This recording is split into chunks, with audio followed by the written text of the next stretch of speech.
melakukan recovery sistem kelistrikan di Jawa Barat, tinggal Jawa Barat dan DKI ya.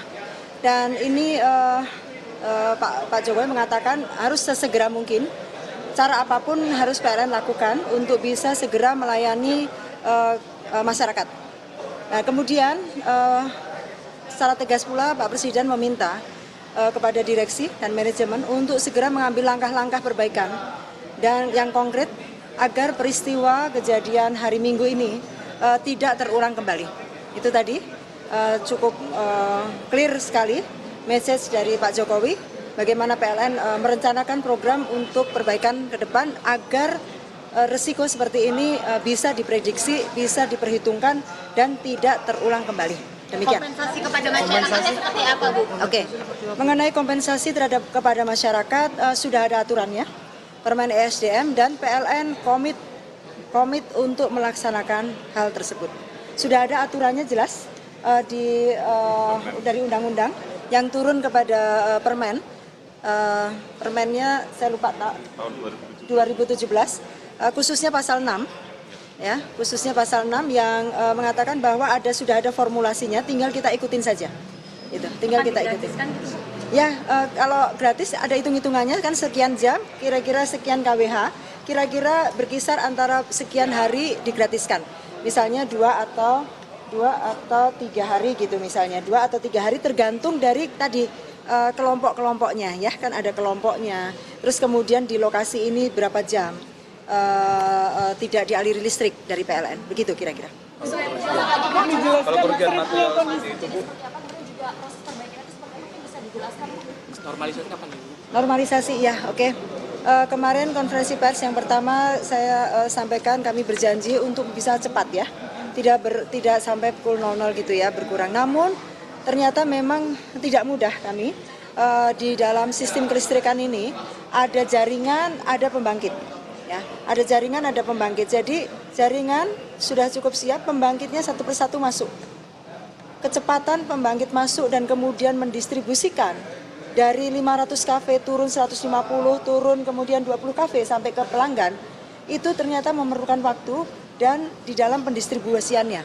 Dan inilah yang menjadi takes time ya, memerlukan waktu. Nah, salah satu proses yang akan kita sederhanakan adalah proses yang di sini tadi, menyederhanakan antara peran dari penyaluran dengan mendistribusikan kepada pelanggan.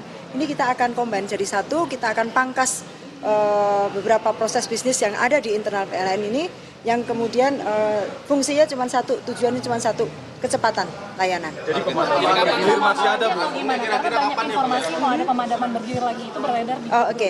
Hari ini memang kami lagi menunggu. Ya, ini sistem jaringan, kan tadi ada jaringan, ada pembangkit ya. Sistem pembangkit inilah yang nanti kita tunggu saat ini adalah dari PLTU. PLTU terbesar di Suralaya baru masuk 1 unit. Tadi pukul 3 dini hari baru masuk 400 mega di sana. Nah kemudian ini bertahap, 1 dan 5 akan masuk 2 unit ya. 2 unit kira-kira 400 sama 600 ribu mega.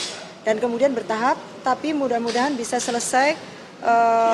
Tadi saya mendapat laporan kira-kira jam 4 sore nanti akan ada yang masuk, jam 2 akan ada yang masuk, beberapa dari pembangkit Lontar, Labuan, kemudian pembangkit-pembangkit lainnya juga akan masuk. Nah, satu sisi tadi kami mendapatkan salah satu clue-nya adalah bagaimana mengamankan DKI Jakarta, ya, mengamankan DKI Jakarta, karena DKI Jakarta ini dipasok dari Muara Karang, PLTGU Muara Karang, PLTGU Priok, dan Muara Tawar, PLTGU Muara Tawar.